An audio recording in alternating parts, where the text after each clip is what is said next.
Bonjour à toutes et à tous, bienvenue dans ce webinaire portant sur l'apport de la bioimpédancemétrie dans la prise en charge intégrative en oncologie.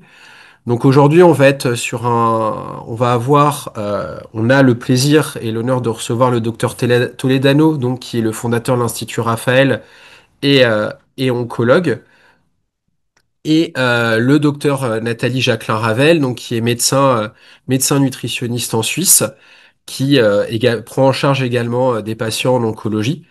Donc au niveau du format du webinaire, donc on va commencer plutôt par une intervention du docteur Taledano qui va expliquer un peu ce qui est l'oncologie intégrative, la prise en charge intégrative et transdisciplinaire. Puis après, on passera plutôt à une étude de cas présentée par le docteur Jacqueline Ravel, mais qui sera un peu une conversation entre le docteur Toledano et le docteur Jacqueline Ravel. Donc après, moi, je vais être là plutôt pour essayer de faire des questions, faire un peu le maître du temps. Puis on va pouvoir commencer. Donc, docteur Toledano, je vous laisse la parole. Alors, merci Étienne. Donc, merci à Aminogramme, à toute l'équipe, à tous ceux qui se connectent. On va passer un temps ensemble et j'espère qu'on va pouvoir créer un échange interactif autour de ces questionnements. Alors, l'idée, effectivement, qu'on puisse arriver à faire une introduction sur la problématique nutritionnelle en oncologie, spécifiquement la dimension intégrative, et puis naturellement intégrer Nathalie, Jacqueline, Ravel avec nous pour arriver autour d'un. N'hésitez pas, il y a un format où on peut poser des questions en live et on se fera un plaisir d'interagir autour de ces questionnements que vous pouvez avoir. Alors volontairement, on a choisi d'introduire le sujet de façon un peu générale parce que vous savez que la dénutrition est un problème en oncologie, mais en général. Et aujourd'hui, on a, en France en tout cas, 450 000 cancers chaque année. Et on a fait deux études successives. Alors, je crois que c'était grâce au laboratoire Fresenius. Les études sont nationales, elles s'appellent Nutri-Cancer. On en a fait à 5 ans d'intervalle. Et on a trouvé exactement la même proportion de patients qui sont dénutris en oncologie. Dans les deux études, c'était 39%. Donc, sur plus d'une trentaine de centres sur tout le territoire français, on avait considéré que la dénutrition en cancérologie touchait 39% des patients. Alors, quand on regardait, on demandait aux médecins et aux patients est-ce qu'ils avaient une juste évaluation de la dénutrition en France en cancérologie. Et on se rend compte que les médecins sont bien conscients de ça, puisque la moitié des médecins euh, considéraient la dénutrition à juste titre, mais ils disaient aussi qu'ils n'avaient pas assez de ressources pour pouvoir lutter contre cette dénutrition. Alors les ressources, ça peut être des ressources matérielles, ça peut être des ressources en termes de personnel, ça peut être des dispositifs, ou ce qui nous permet d'évaluer l'intensité de la dénutrition. Mais en tout cas, on voit qu'il y a un sujet qui reste d'actualité, et à chaque fois qu'on refait ces études, à intervalles de temps réguliers, on voit que la dénutrition en cancérologie, c'est un problème, et il n'est pas réglé. Alors, la prise en charge de la dénutrition, on estime qu'elle est difficile en médecine, et que ce soit les médecins d'ailleurs, mais les infirmières, les aides-soignantes.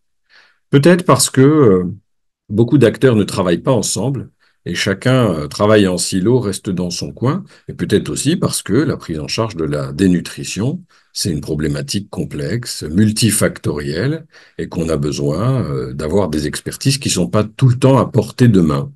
Donc les médecins sont bien conscients de la dénutrition, les patients aussi. Mais quand on demande aux patients, est-ce que vous pensez que vos équipes, elles s'occupent bien de vous? Eh bien, là, des patients, ils savent bien que on les prend pas assez en charge sur le plan nutritionnel. Voilà. Donc je crois que c'était important de donner ce cadre autour de la dénutrition en oncologie, partiellement, les patients aussi. On a besoin de ressources et on ne les a pas toujours à portée de main. Alors quand en cancérologie, on a commencé à travailler avec ces études nationales, et à se rendre compte que la dénutrition, c'était un problème majeur. Bon, c'est ce que les nutritionnistes et d'autres savaient bien avant nous. Eh bien, on a commencé à se dire, OK, alors comment on va faire les choses? Est-ce que c'est simplement une question de diététique, d'alimentation, etc. Donc, on est reparti à la base et on s'est dit, non, on va faire ça mieux. Finalement, la composition corporelle, celle que on a appris en faculté de médecine, on sait qu'on est composé de masse grasse, et de masse maigre, c'est-à-dire qu'on a 10 à 30 de graisse dans le corps, on a 60 d'eau, finalement répartie dans un milieu intracellulaire et extracellulaire, et à peu près 15-20 de protéines et de minéraux. Et on s'est rendu compte que finalement, c'est pas tant le poids qui devait être notre baromètre, parce qu'au début, on a commencé à prendre le poids de tous nos patients, et ça suffisait pas à améliorer nos prises en charge, mais finalement que cette composition corporelle variait chez nos patients et que au-delà de l'indice de masse corporelle, on devait avoir un œil sur ce qui se passait avec cet indice de masse graisseuse, cette musculature, cette force musculaire, cette baisse musculaire. Et on a eu une autre étude nationale où on a évalué ce qu'on appelait la sarcopénie, la cachexie, et on s'est rendu compte que finalement, au-delà du poids, c'était totalement imparfait et qu'il fallait qu'on ait en permanence une autre vision de ce qu'est la prise en charge nutritionnelle en cancérologie et qu'il fallait intégrer cette composition corporelle. Donc on a, ces dernières années, travaillé ensemble avec les équipes et en regardant ce que la littérature scientifique disait et notre pratique. Et on s'est rendu compte, d'abord, que la sarcopénie, cette fonte musculaire, elle influait sur la survie des patients.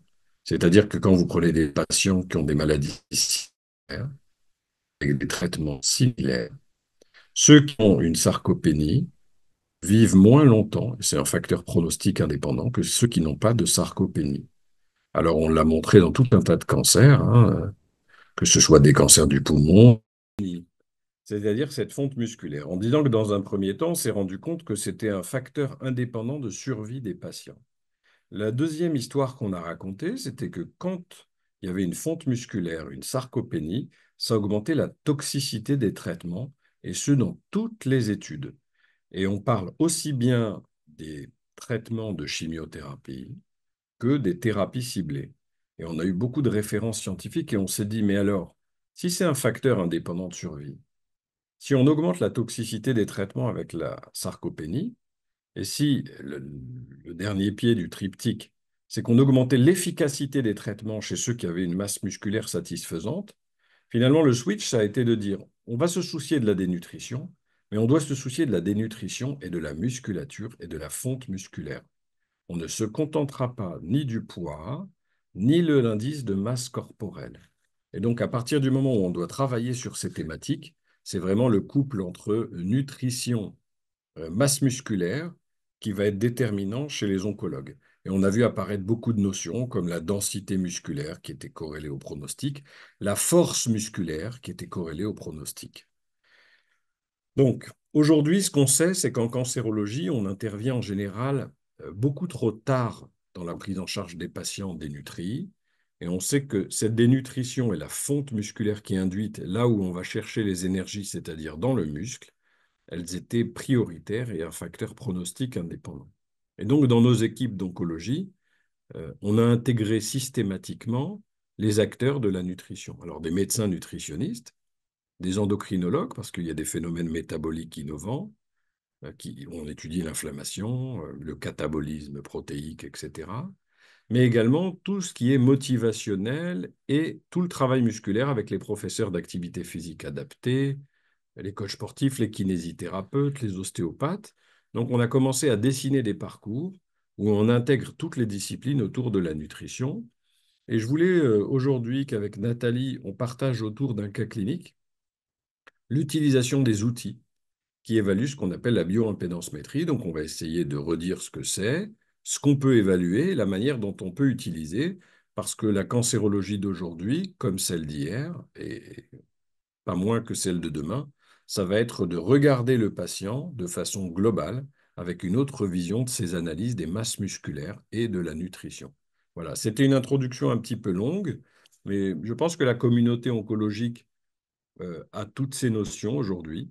Et c'est important que tous ceux qui ne sont pas dans cette communauté oncologique sachent que ces connaissances sont partagées et l'état des lieux qui va nous permettre de travailler ensemble, voilà, pour améliorer la santé de nos patients.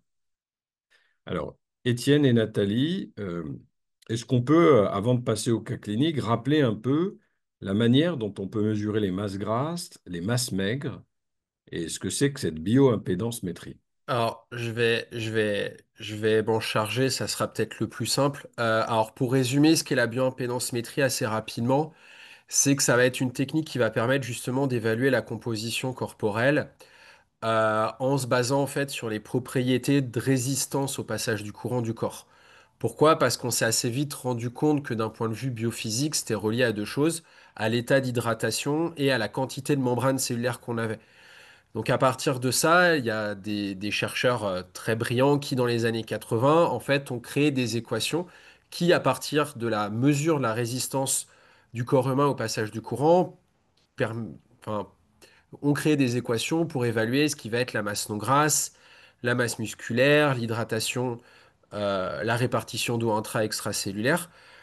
Et donc, un des avantages de la bioimpédance-métrie par rapport à d'autres techniques de la composition corporelle, c'est que bah, elle peut évaluer l'état d'hydratation. Donc ça peut être intéressant, particulièrement chez des patients comme les patients atteints de cancer, qui peuvent présenter des surhydratations, mais c'est aussi que ça permet en tout cas une mesure rapide et de permettre un suivi aussi. Et là, aujourd'hui, dans le cadre de la bioimpédance-métrie, et on va en parler justement dans le cadre du cas clinique, on commence à avoir des paramètres qui ne sont pas forcément des paramètres de la composition corporelle comme l'angle de phase, qui est plutôt relié à l'état de santé. Et dans le cadre du cancer, on a vraiment aujourd'hui beaucoup de données scientifiques qui montrent que c'est relié à la mortalité, à l'état de santé du patient, et donc que ça permettrait, en complément de tous les autres paramètres, en fait, de vraiment avoir une carte d'identité rapide de l'état clinique du patient. Donc après, bah, je pense que l'introduction, ça vous permet de voir un peu comment fonctionne la bioimpédance-métrie, et je pense que du coup, le mieux, c'est que maintenant on passe au cas pour pouvoir bien voir comment on peut l'utiliser.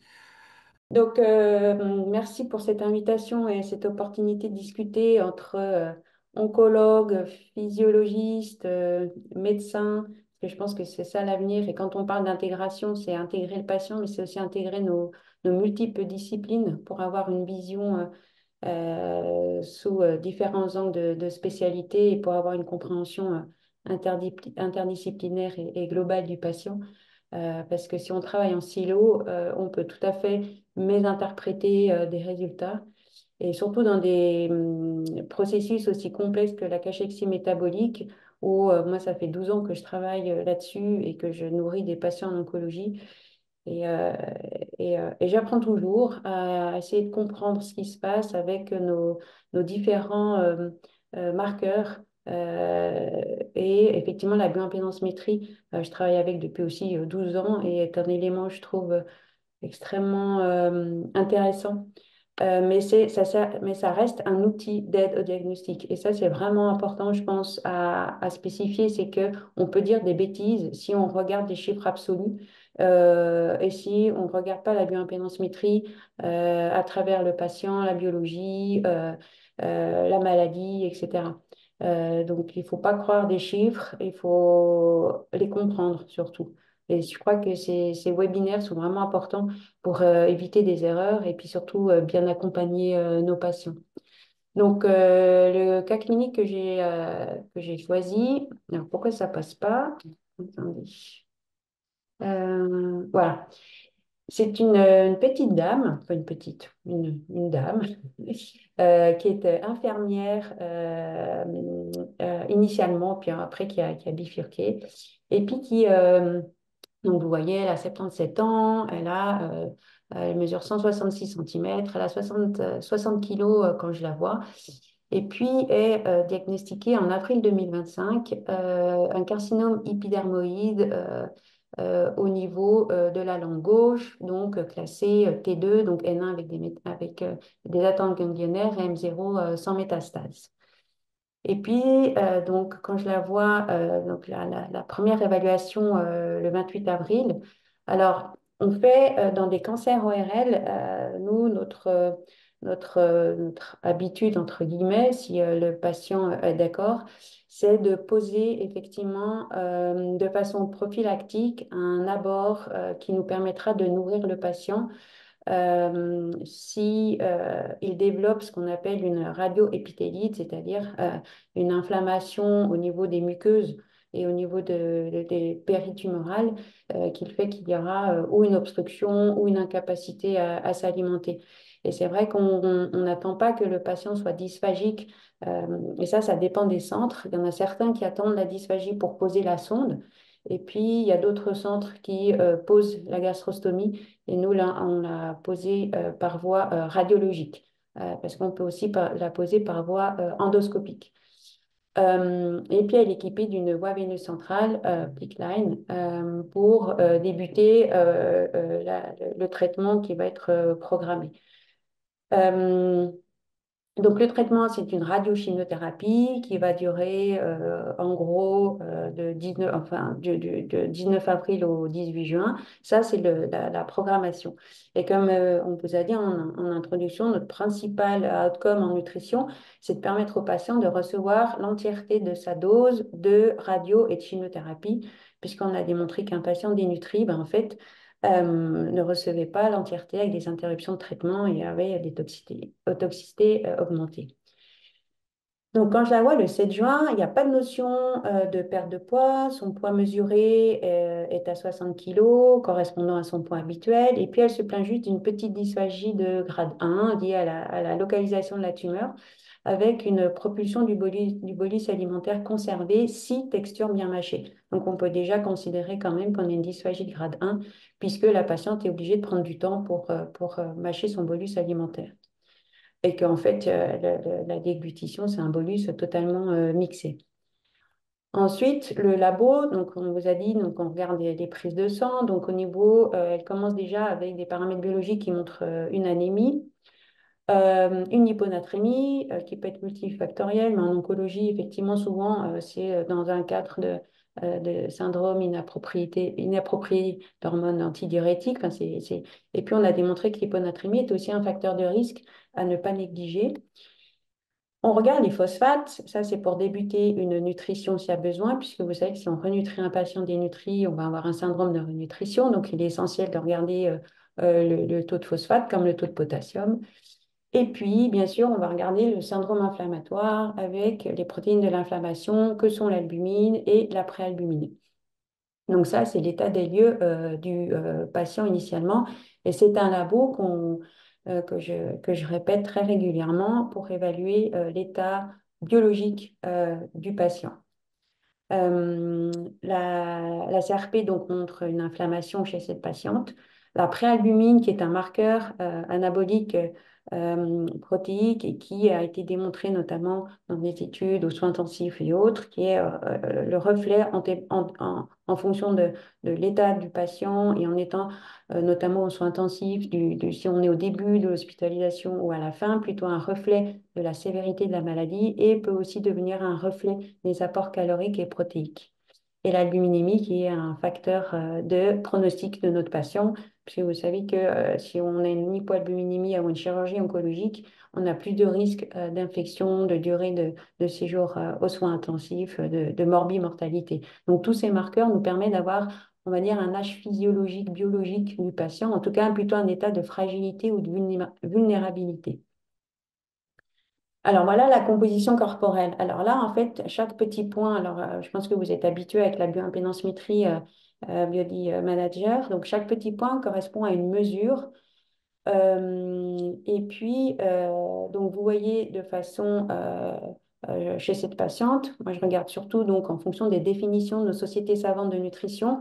La sarcopénie est définie sur l'ASMI que vous avez là, qui est l'index de masse musculaire squelettique rapporté à la taille du patient. Et puis, vous avez son cutoff inférieur qui est à 5,50.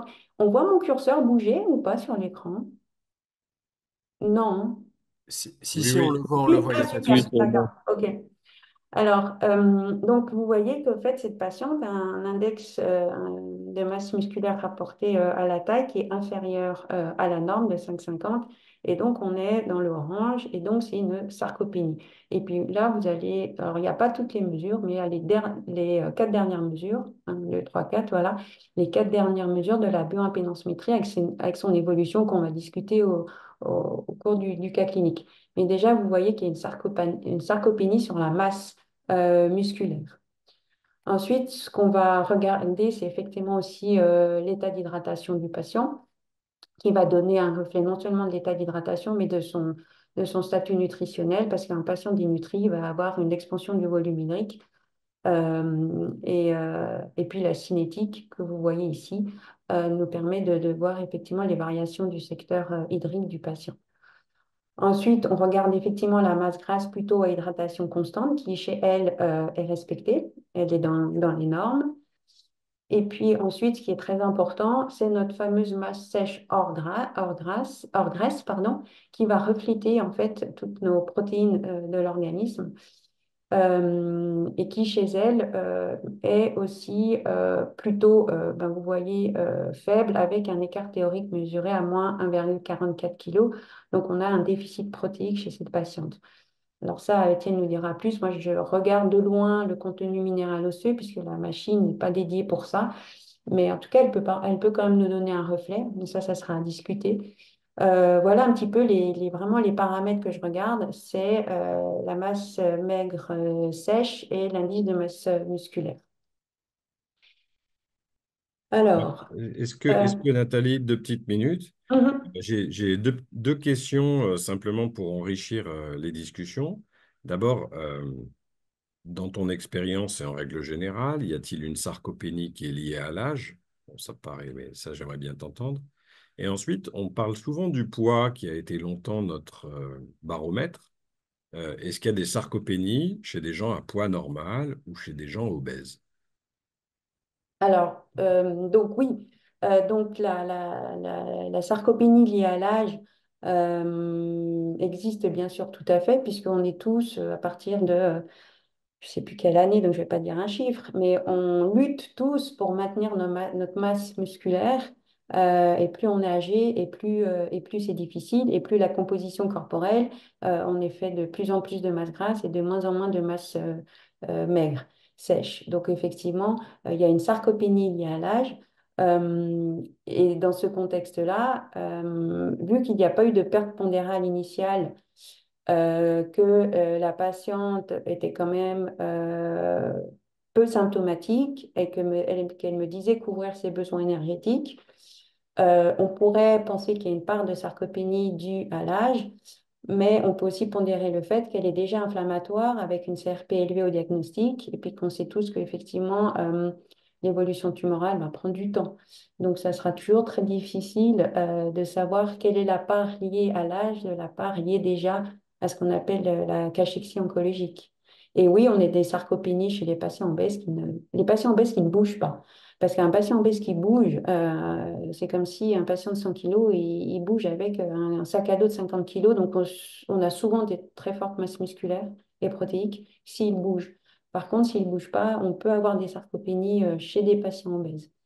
Très bien. Donc, en fait, dans les interprétations, les ABAC prennent en considération aussi l'âge pour savoir si l'écart est pathologique entre la masse Alors, mesurée.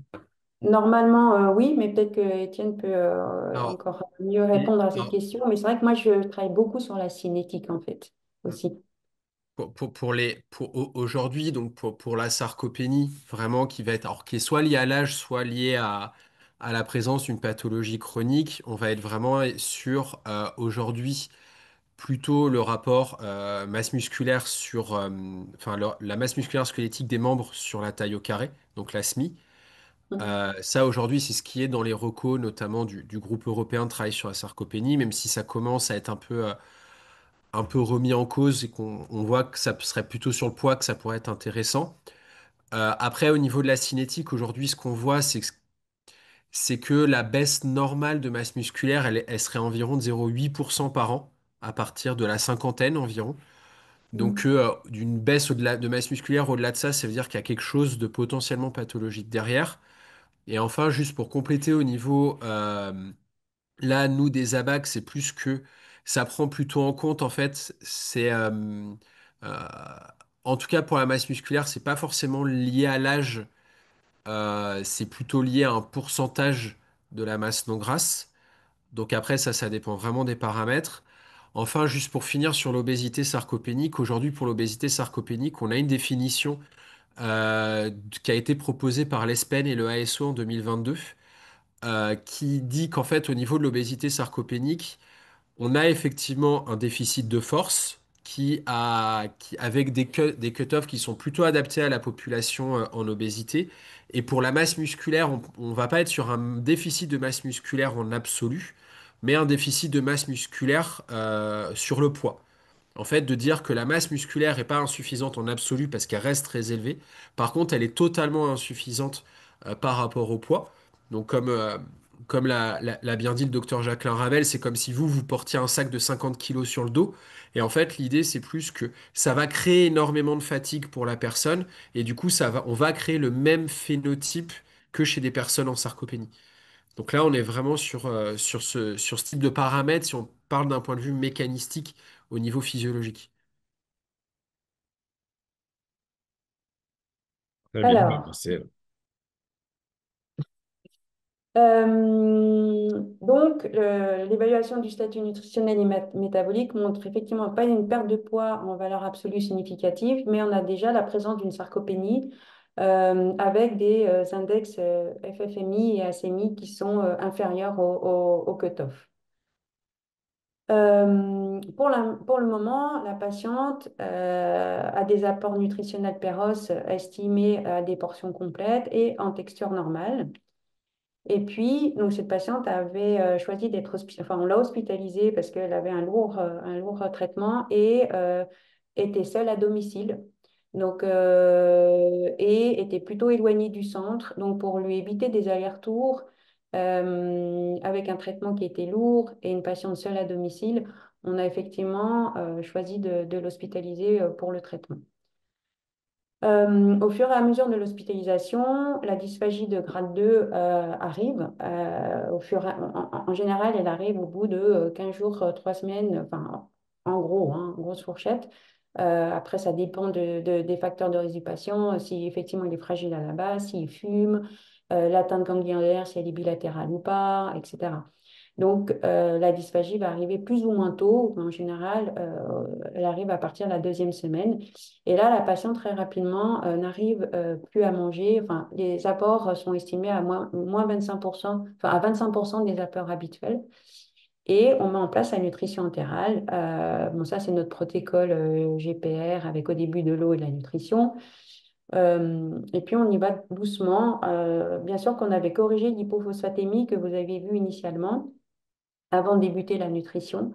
C'est vrai que moi, j'utilise assez en oncologie l'Ensure Plus Advance avec l'HMB, qui, pas mal d'études montrent effectivement un anabolisme en oncologie grâce à, à l'HMB, pardon. Et donc, je commence tout doucement en faisant attention au syndrome de renutrition inappropriée. La patiente se met à nouveau à mieux manger et tolère très mal la nutrition entérale, enfin tolère très mal psychologiquement la nutrition entérale et elle nous promet qu'elle va commencer à mieux s'alimenter, que ça va se passer, qu'elle va céder des petites bouteilles, etc. Et elle nous demande vivement d'arrêter la nutrition pour la soulager, surtout psychologiquement. Et moi, j'ai l'habitude effectivement de donner toujours la chance aux patients, soit de nous montrer, faire la preuve qu'il y arrive, et puis s'il y arrive, tant mieux. Et puis comme ça, si jamais il n'y arrive pas, il a la preuve qu'il n'y arrive pas, et du coup, il accepte beaucoup plus de redébuter la nutrition artificielle. Et puis on sait que c'est pas 48 heures qui vont nous embêter de non-couverture énergétique.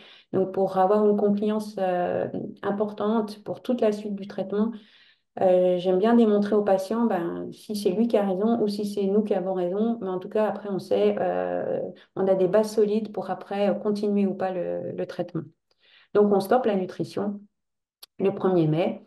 Et puis, là, ça a duré 3 jours. On fait une réévaluation. Et puis, finalement, comme la patiente voit qu'elle n'arrive pas à couvrir ses besoins, on reprend la nutrition entérale. Et donc, le 12 mai, là, sa troisième séance de chimiothérapie. En fonction des apports Péros, on adapte la nutrition entérale. Et puis là, on décide de l'augmenter à 750 millilitres puisque sa dysphagie devient de plus en plus importante. Et puis que son acceptation de la nutrition entérale devient de plus en plus favorable. Et, Et c'était étonnant parce qu'au début, quand j'entrais dans sa chambre, je voyais ses yeux se fermer et dire, oh non, pas encore elle. Et puis, donc, je voyais très bien l'impact de la nutrition sur euh, sa qualité de vie. Bon, elle est hospitalisée, mais sur son moral. Euh, et à la fin, c'est une patiente que je vois toujours. Elle m'apporte des petits gâteaux parce qu'elle sait que j'ai pas le temps de manger à midi. Elle m'envoie des mails un jour sur trois. Donc, il y a une phase de début qu'il faut respecter. Et puis, c'est vrai qu'on y va doucement. Bien sûr qu'il ne faut pas péjorer le statut nutritionnel, mais je pense que de toute façon, une patiente qui refuse la nutrition, si on force les choses, on n'y arrive pas. Donc, le poids de sortie, on arrive à maintenir, donc il y a quand même un peu d'expansion hydrique avec une hyponatrémie, quelques œdèmes, donc son poids de sortie est à peu près égal à son poids d'entrée.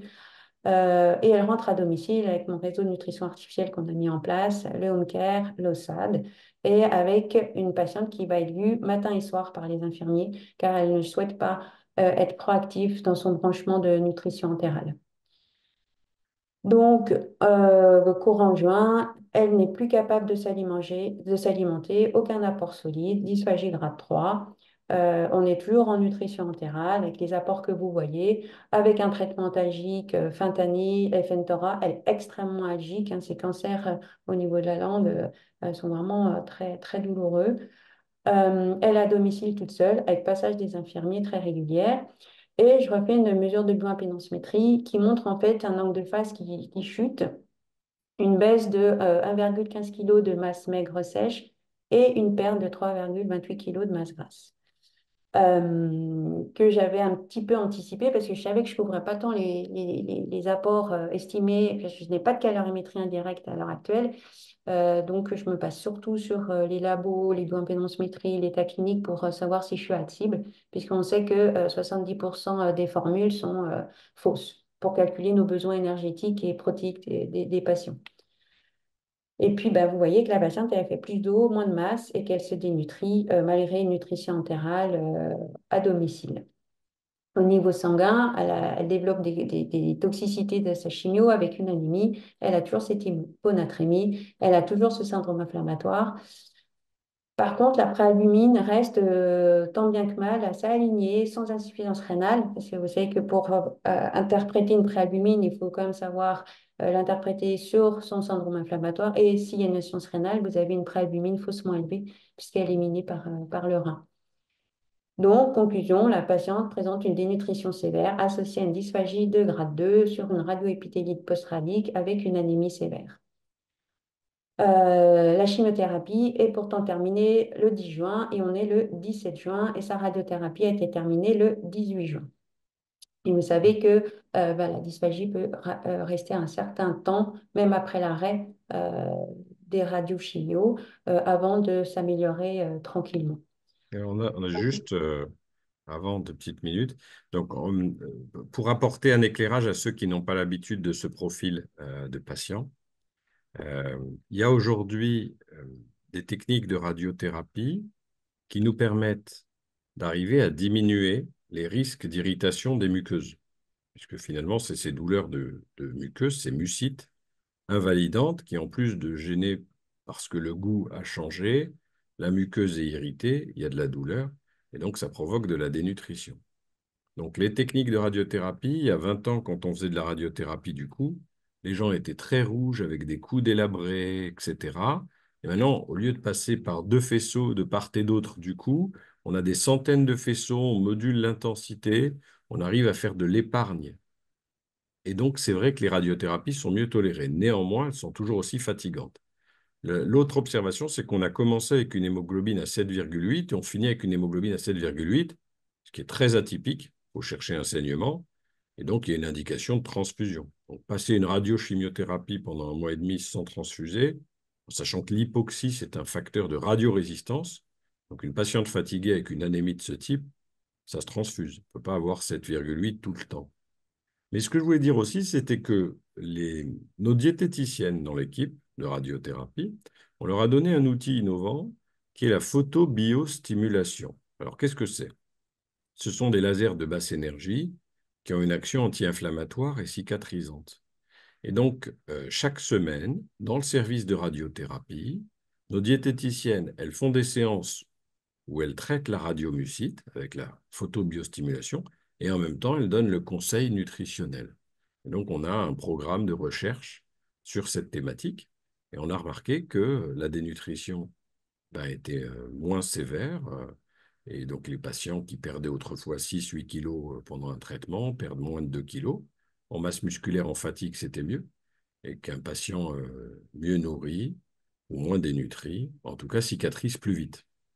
Et donc, on hospitalisait beaucoup moins de patients quand on avait nos diététiciennes qui intervenaient régulièrement pour évaluer et pour traiter la radiomucite. Donc, c'est vraiment l'importance d'avoir cette équipe, alors l'équipe technique, mais l'équipe médicale, l'équipe diététique, les bons outils de mesure, le traitement de la radiomucite, et on a changé radicalement le profil des patients.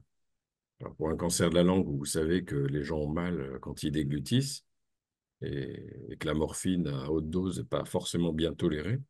C'est vraiment important. Voilà, donc c'est quelques commentaires sur le profil patient. Et puis si ça appelle des questions, c'est tant mieux. Ensuite, Mhm. vous avez des patients qui sont hospitalisés des semaines entières pour des régimes qu'on appelle de cisplatine. Donc semaine 1, semaine 4, semaine 7. Et ça peut donner des nausées, vomissements, c'est des hautes doses. Et il y a des protocoles de chimiothérapie où on met des petites doses de sel de platine chaque semaine en ambulatoire. Voilà, donc c'est vraiment les Mhm. deux types de protocoles. Et en fonction de la fragilité de votre patient, de sa fonction rénale et du reste des paramètres, vous allez avoir recours pendant 3 semaines sur 2 mois à de l'hospitalisation ou à des petites séances de chimio hebdomadaires où finalement vous ne passerez pas par la case hospitalisation. Ce qui veut dire qu'il y a beaucoup de services hospitaliers qui ont des diététiciennes affiliées qui passent en chambre lorsque les gens sont hospitalisés, mais avoir une capacité à avoir une équipe d'accompagnement lorsque les patients sont ambulatoires, ce n'est pas les mêmes organisations de travail. Mhm. Alors, tout à fait. En général, ce genre de patients, nous, on ne les hospitalise pas, mais effectivement, là, c'était dans un contexte assez particulier, donc on l'a hospitalisé. Concernant l'anémie, donc il n'y avait pas de déperdition, enfin de saignement, il y avait carence et syndrome inflammatoire, mais effectivement, on avait du mal à la remonter. Et puis, que dire d'autre? Et que effectivement, le réseau que j'ai monté de nutrition artificielle à domicile à Lausanne demande une coordination importante entre l'OSAD, et ça vous verrez tout à l'heure, mais et les home care, et puis moi-même. Et monter un réseau de nutrition artificielle à domicile, c'est 7 jours sur 7, parce que les patients sont à domicile avec une nutrition artificielle, sont fragiles. Et puis souvent, ça va pas, que fièvre ou son qui est arraché ou tout ce que vous voulez. C'est souvent samedi ou dimanche. C'est pas un biais hein, d'acceptation ou de ce que vous voulez, mais c'est assez étonnant. Et donc, effectivement, et vous verrez, on échange des mails très régulièrement et c'est grâce à ce réseau qu'on peut ne pas hospitaliser les patients, être très réactif et pouvoir faire des nutritions à domicile avec des risques de syndrome de nutrition parce qu'on a mis en place des kits avec du phosphate, du potassium en IV. On y va tout doucement et je connais tous les infirmiers qui font, ils me connaissent, je les ai formés, ils savent examiner un patient, ils savent si le patient devient dyspnique ou avec des œdèmes ou ils font un labo, ils réceptionnent le labo, ils m'envoient le labo, on est très réactif. Donc ça demande effectivement une nutrition artificielle à domicile chez ces patients très fragiles, une disponibilité d'une équipe entière, que ce soit les structures infirmières et que ce soit l'UMCARE, qui puisse nous livrer en urgence. Et ça s'est passé ça s'est passé le samedi ou le dimanche en potassium ou en phosphate. Mais ça évite des hospitalisations. Ça permet au patient d'être chez lui, avec sa famille, avec ses ressources, son environnement ressourçant, et ça coûte moins cher. Donc, même si on a de plus en plus frein à faire ça, parce que les assurances commencent à plus vouloir nous rembourser les gants, etc. Et puis, limite la durée de passage des infirmiers à domicile, mais on se bat pour qu'on puisse faire du soin à domicile. Très bien. Euh, Très bien. Merci et de le dire parce que c'est vrai que les équipes à domicile, parfois, elles apparaissent pas quand on raconte l'histoire des patients ou dans le dossier hospitalier. En fait, elles font partie intégrante du parcours. Et on a souvent l'impression que la ville travaillent de façon parallèle à l'hôpital sur les mêmes patients, alors Mm, que c'est le même parcours patient. mm, Et donc la bonne coordination ville-hôpital, ben, ça évite les complications, ça évite des coûts importants qui nous permettent d'être réinjectés sur la qualité et la convalescence. mhm. Et du coup, donc, à partir de ce constat, ben, effectivement, on décide quand même d'augmenter la nutrition entérale, même si la patiente commence un petit peu réfractaire. Mais comme on lui montre effectivement des signes objectifs de dégradation de son statut nutritionnel, on augmente la nutrition pour un total de 1500 calories, 80 grammes de protéines, enfin, pardon, 80 grammes de protéines, euh, des glucides, des hydrates de carbone et des lipides. Je la revois le 3 juillet, elle est toujours dysphagique, ça dure longtemps cette dysphagie. Et puis, elle est toujours pas capable de s'alimenter en péros. Et j'ai oublié de vous dire, mais l'hydratation se fait mix péros et aussi par la sonde, bien sûr. Elle continue à perdre du poids depuis la dernière évaluation. Elle est toujours sous fentanyl. Et puis, le 3 juillet, on montre au niveau de la bioimpédance quand même qu'on a à nouveau une hausse de longue de phase. On reprend un petit peu de masse sèche hors graisse et on reprend un petit peu de masse graisseuse. Et on a des fluctuations hydriques à la baisse avec une perte d'eau totale, en gros, de 3 litres sans signe clinique de déshydratation. Au niveau sanguin, on voit une CRP qui commence à diminuer, une albumine qui est toujours basse à 31 et puis une préalbumine, elle, qui diminue. Donc ça sera aussi à discuter, on en discute pas mal ensemble, savoir effectivement la cinétique entre la préalbumine, la masse maigre sèche et la CRP et l'état clinique. Parce que par exemple, aux soins intensifs, ils ont montré que la première semaine, les fluctuations de la préalbumine étaient plus liées à la sévérité du malade qu'aux apports caloriques ou protéiques et que la préalbumine devient plus un marqueur d'efficacité nutritionnelle après la première semaine. Et aussi un marqueur de morbie et mortalité. Donc, il y a des cinétiques qui sont assez complexes. Et quand est-ce qu'on passe les switches entre les CRP, les préalbumines, l'albumine et l'indice de masse maigre sèche, tout ça, c'est effectivement encore euh, difficile à comprendre. Mais on sait qu'il y a des cinétiques et puis on regarde chacun des paramètres. Tous les paramètres ne se bougent pas tout le temps en même temps. Et il faut juste regarder lesquels bougent à quel moment et puis puis regarder des indices qui nous aident à savoir si notre patient est bien couvert au niveau calorique et protéique et à savoir son évolution aussi au niveau oncologique. Euh, donc,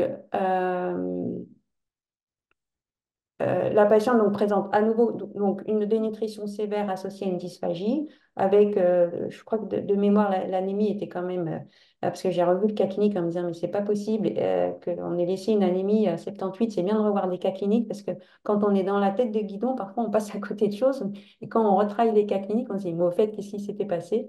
Mais on avait effectivement bien transfusé la patiente, et puis l'anémie s'était corrigée. Donc, face à ce succès anabolique dans l'ensemble des compartiments, avec une augmentation de la nutrition entérale et une diminution de l'inflammation, parce qu'on ne peut pas enlever le fait qu'on arrive à faire de l'anabolisme parce qu'il y a une patiente qui quand même devient à distance de la radio et de la chimio, et du coup avec une meilleure capacité à répondre à la nutrition entérale on décide pour essayer de la soulager un peu, de faire une nutrition entérale 5 jours sur 7 en maintenant le même volume. Moi, c'est souvent ce que je fais, c'est que quand je commence à sevrer le patient, je diminue le nombre de jours, mais je garde le même volume, puisque de toute façon, le patient est branché, que ce soit 700, 800 ou 1000. Et puis, on fait une réintroduction, elle commence tranquillement à retrouver un petit peu une capacité à s'alimenter péros avec une texture adaptée. Alors voilà un des exemples d'échanges qu'on peut avoir. Donc ça, c'est la patiente qui m'adresse un mail et qui me dit, est-il possible de reprendre la nourriture et passer à 500? Parce que ça, c'est une bataille de tous les jours. Les patients veulent très vite diminuer la nutrition.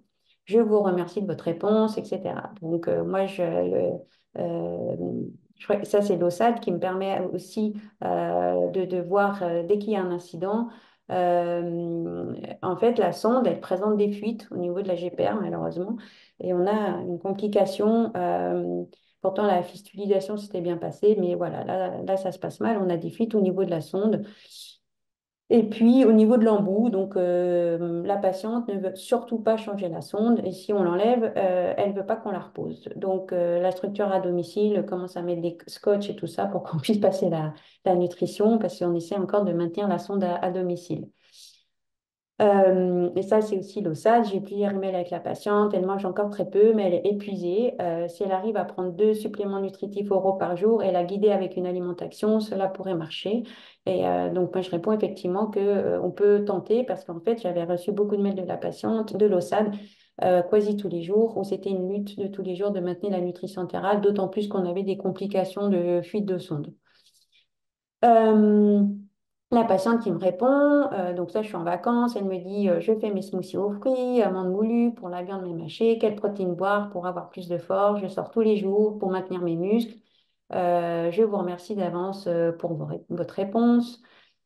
Moi, je lui réponds, je mets en copie, donc ça c'est mon home care. Si vous souhaitez un conseil d'éthique ou si vous souhaitez commander des suppléments nutritifs oraux, je rentre de vacances le 4 août, avez-vous pris rendez-vous, etc., etc. Donc ça, ce sont des correspondants que j'ai avec tous les patients très régulièrement qui m'envoient des mails pour savoir que faire, s'ils peuvent diminuer la nutrition, s'il faut les maintenir, et puis les OSAD qui sont derrière, qui nous montrent les incidents, et donc c'est vraiment une communication de tous les jours.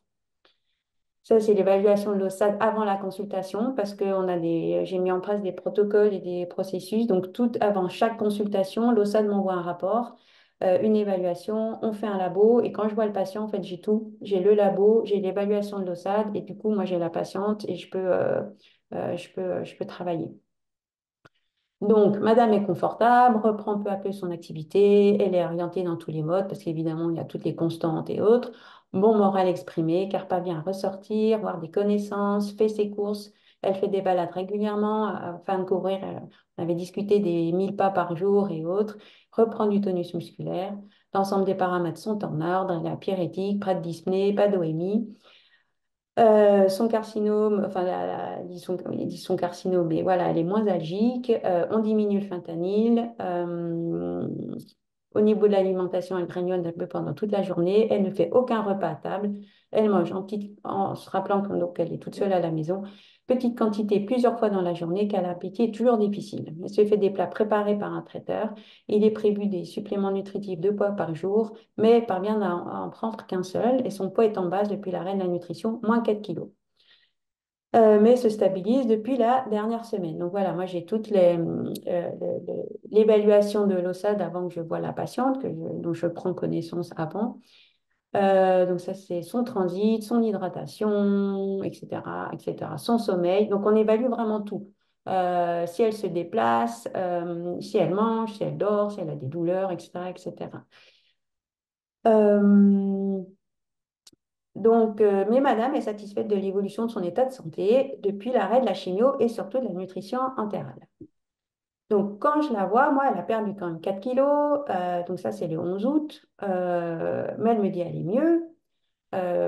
Fatigue persistante. Elle a une alimentation normale, une hypocyanurée. Mais elle prend toujours pas de vrai repas, elle grignote toujours un petit peu, elle se bat avec ses smoothies parce qu'elle n'arrive pas à prendre les suppléments nutritifs oraux comme ça, donc on lui a donné des petites recettes. Pas de dysphagie, pas de blocage, pas de vomissement, enfin juste un initial. Bonne hydratation et l'impédance métrie nous montre cette fois-ci une diminution de l'angle de phase, une diminution de 1,14 kg de masse maigre hors sèche, une diminution de 3 kg de masse grasse fin quasi 4. Au niveau des bilans sanguins, la CRP reste calme, 0,6, donc toujours pas de syndrome inflammatoire. On a une augmentation de l'albumine qui passe de 31 à 37 et elle a une force maximale de préhension parce que je regarde les N-GRIP, parce que la sarcopénie se défie sur la masse et la fonction, et de plus en plus d'ailleurs sur la fonction. Un grip qui reste toujours au-delà du cutoff pour les femmes qui est de 17, qui est de 28 kg. Donc là, vous voyez une bioimpédance métrique qui est plutôt catastrophique. Vous voyez une patiente qui va de mieux en mieux. Et puis, vous avez un syndrome inflammatoire qui est toujours calme, une albumine qui diminue. Donc, je pense que ça, c'est très intéressant sur l'illustration de la cinétique que je vous expliquais, à savoir que on sait que la fonction se corrige avant l'organe.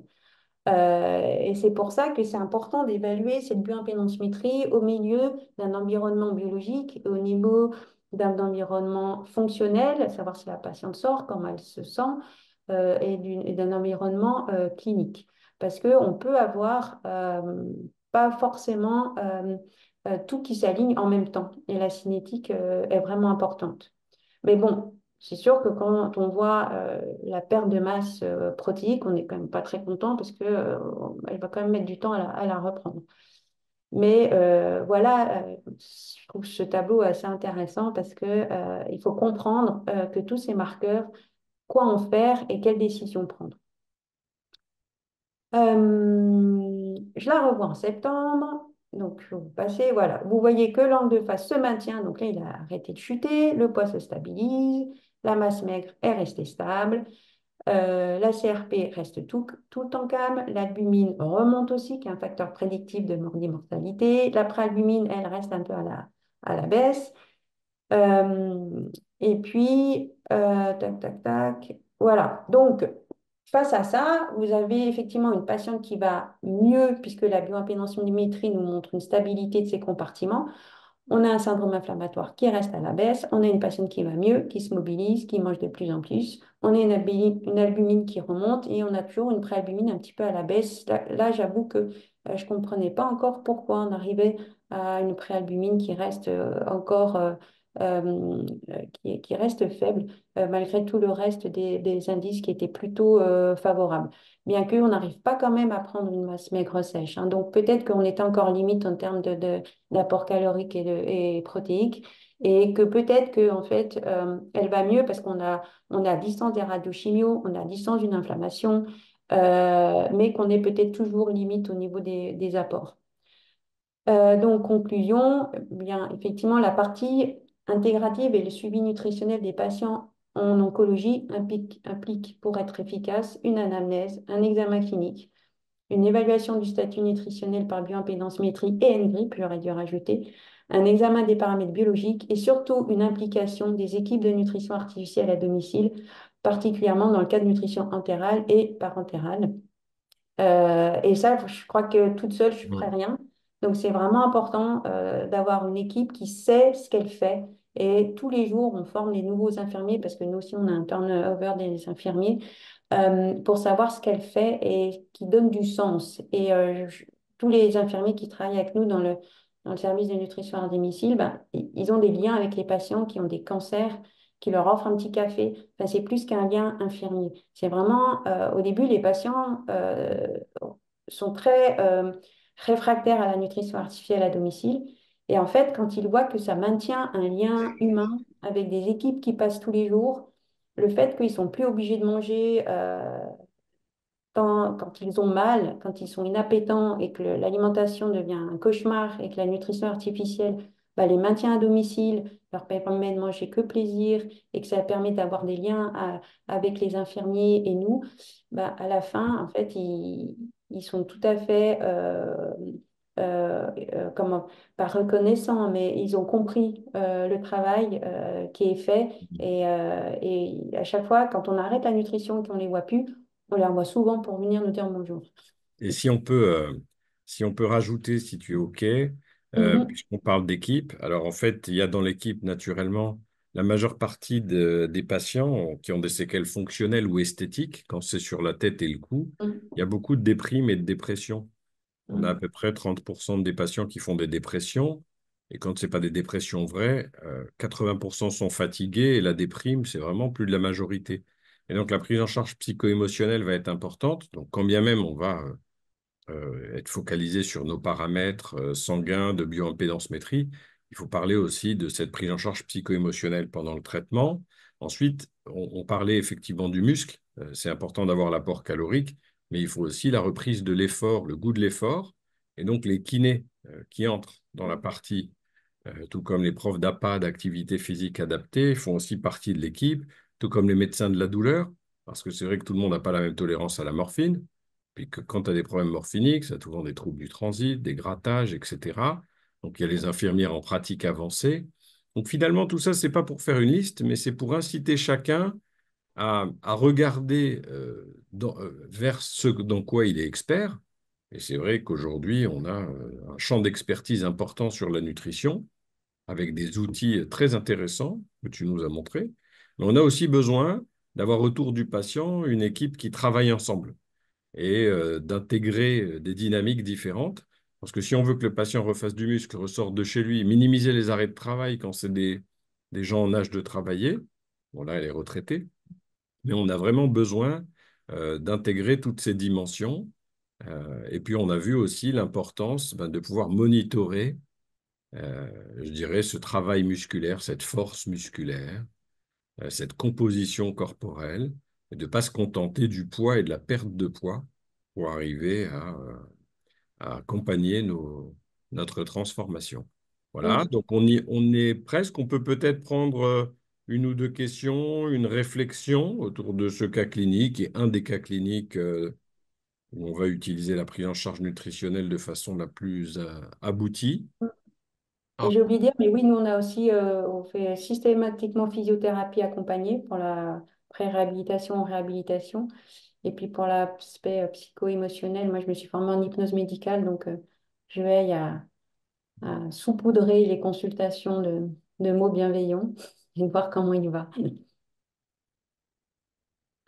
Alors, peut-être une ou alors, deux questions, ou Étienne, tu peux nous faire quelques précisions. non, non, pour l'instant, effectivement, il y a pas forcément de questions. Donc, moi, après, je peux peut-être préciser justement le temps, peut-être ce qui va amener d'autres questions, peut-être un point de vue plutôt, on va dire, sur la physiologie et notamment la partie musculaire et fonctionnalité. Parce que ça, moi, c'est quelque chose sur lesquels j'ai pas mal travaillé de manière générale et notamment sur la partie APA. Pour moi, même d'un point de vue, on va dire, de l'APA et de la partie réhabilitation de la fonction musculaire, moi, je peux pas envisager, même en tant que prescription d'activité physique, de pas avoir une mesure de la bioimpédance-métrie. Pourquoi? Parce que ça va me permettre en fait de voir quelle est la limite fonctionnelle en fait. Et que en tant qu'APA ou kiné, bah, enfin, moi je dis APA parce que je viens plutôt de la recherche en APA, mais c'est la même chose pour les kinés, de savoir en fait quelle est la limitation. On parlait de fatigue ressentie, de limitation musculaire. Est-ce que c'est des limitations fonctionnelles ou est-ce que c'est des limitations qui vont être liées à un déficit de masse? Et à ce moment-là, la prise en charge en termes de prescription, soit par le médecin vers les différents professionnels, que ce soit les kinés, les APA, ou même ce que va faire le kiné l'APA, va être totalement différent. Et même si c'est un peu contre-intuitif notamment, je pense, comme on est kiné, où on a plutôt tendance à avoir des outils d'évaluation fonctionnelle, en fait, ça reste quelque chose d'important parce que bah, parfois, en fait, on peut avoir on va pas avoir la même approche si la personne est en déficit de masse musculaire ou si elle ne l'est pas. Donc, c'est là où ça peut être intéressant. Après, moi, du coup, là, je vois qu'il n'y a pas forcément de questions. Donc, c'était plutôt pour apporter sur le côté, mais je me dis, est-ce que là, euh, Là, on a quand même, Étienne, un exemple qui est un exemple clair. Tu touches à la sphère orale et l'alimentation, la radiomucide. Bon, on est clair. Il faut penser à toutes ces phases de patients métastatiques qui ont des traitements qui nécessitent de l'endurance, où on enchaîne les lignes de chimiothérapie et où finalement, c'est moins structuré que dans les cancers tête et cou en cours de radiothérapie, où c'est un peu standardisé dans la plupart des centres. Et donc, arriver à avoir un accompagnement, être bien outillé, des outils de mesure de la sarcopénie avec la bioimpédance-métrie, des équipes qui se mobilisent autour, ça reste fondamental. Alors, on a une question qui dit, les acides aminés branchés sont-ils contre-indiqués? Non. OK, Non, non, non, ils ne sont pas contre-indiqués. d'accord. Bon, alors la réponse est claire, c'est non. Donc, c'est important d'avoir, voilà, je suis Chloé, diététicienne en oncologie à Bruxelles. Et Chloé nous demande si on utilise chez tous les patients avec un cancer dès le diagnostic. Ben, en fait, c'est très intéressant votre question. Donc là, le projet qu'on a ensemble, c'est d'être systématique pour nos cohortes de patients, que ce soit des patients en traitement adjuvant de cancer ou en phase métastatique, de recueillir la mesure et les comportements et des praticiens et des patients. et pour qu'on arrive à mieux appréhender les données de vie réelle. Et donc, pas que sur des phases standards de certains profils patients, mais d'utiliser dans une routine clinique. Au lieu de faire du poids et de la tension artérielle exclusivement, on va faire aussi de la bioimpédance-métrie pour tous. Et le dispositif en question d'aminogramme nous permet de le faire puisqu'il est facile, accessible. C'est une mesure minute. Elle est assez standardisée. On recueille un fichier de données structuré. Et donc, ça nous permet d'avoir une vision très prospective de la situation. Et donc, nous, en tout cas, on a commencé à travailler comme cela en hôpital de semaine. Et on va essayer de poursuivre de façon un peu plus globale. Ah oui, moi c'est sûr. Enfin, moi j'ai appris la nutrition en oncologie avec la bioimpédance-métrie. Au début, c'était pas avec le même appareil, mais je pourrais plus travailler sans bioimpédance-métrie. C'est-à-dire que ça nous donne quand même une bonne évaluation.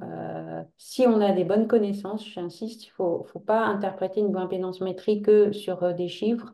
Mais en tout cas, ça nous donne une bonne évaluation de la réponse du patient au traitement, de sa non-réponse, de savoir s'il devient cachexie réfractaire, parce que moi j'ai eu des patients qui ne répondaient pas à la nutrition. Ça, on pourra aussi présenter des cas plus tard, mais où vous arrivez avec 200 ou 250% des besoins théoriques et que le patient se casse la figure au niveau très intéressant, d'ailleurs essentiellement de la masse maigre sèche, mais surtout au niveau de l'angle de phase, et que vous avez beau mettre des calories et des protéines par des mécanismes biologiques de cycle futile et autres, de syndrome inflammatoire, vous êtes en cachexie réfractaire.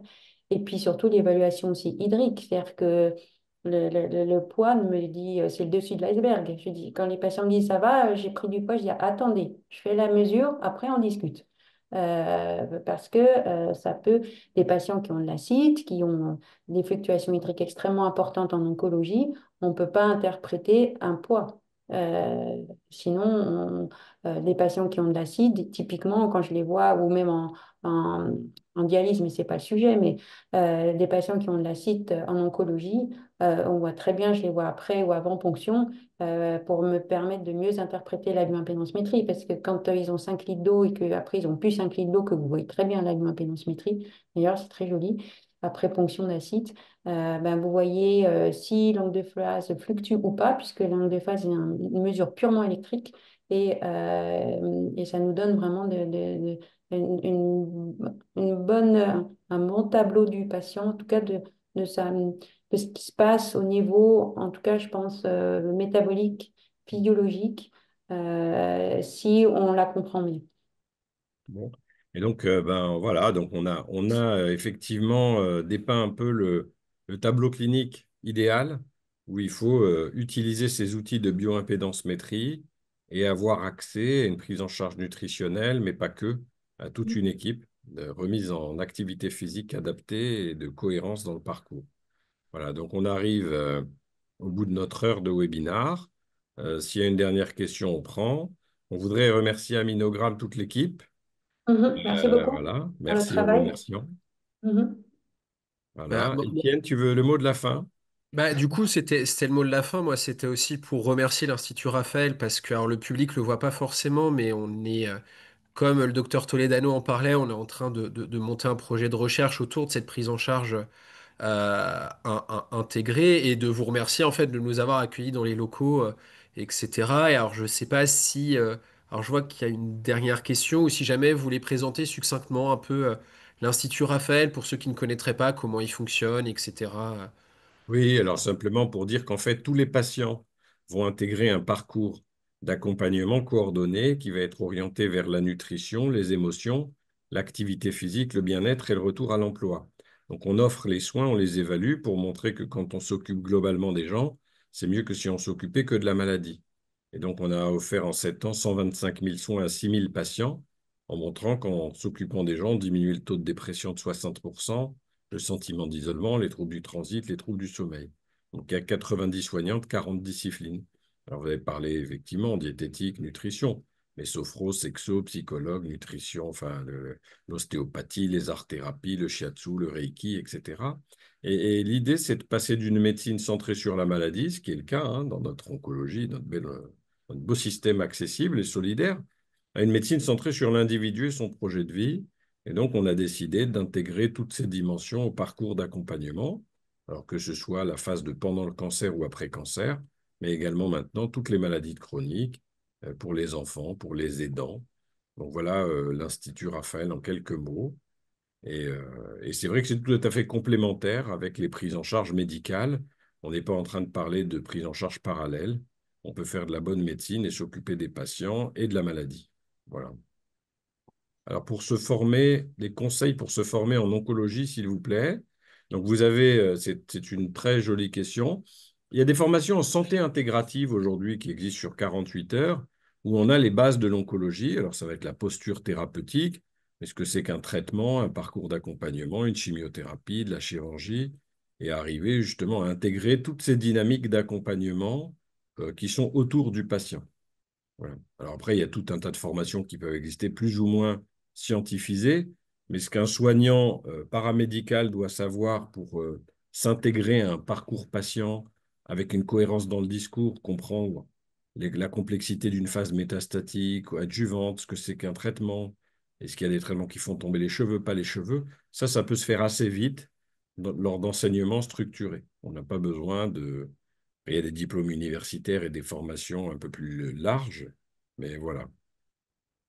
Donc, vous pouvez parler avec l'équipe Aminogramme, ils vous mettront en contact avec, s'il y a besoin de plus amples informations. Bon, ben merci à toutes et à tous, Merci beaucoup. Donc, et puis à bientôt, hein. On créera des formats cas cliniques peut-être, puisque ça fait parler, c'est super. Merci à vous. merci à vous. Bonne journée. Bonne Bonne journée. journée. Au revoir. Au revoir.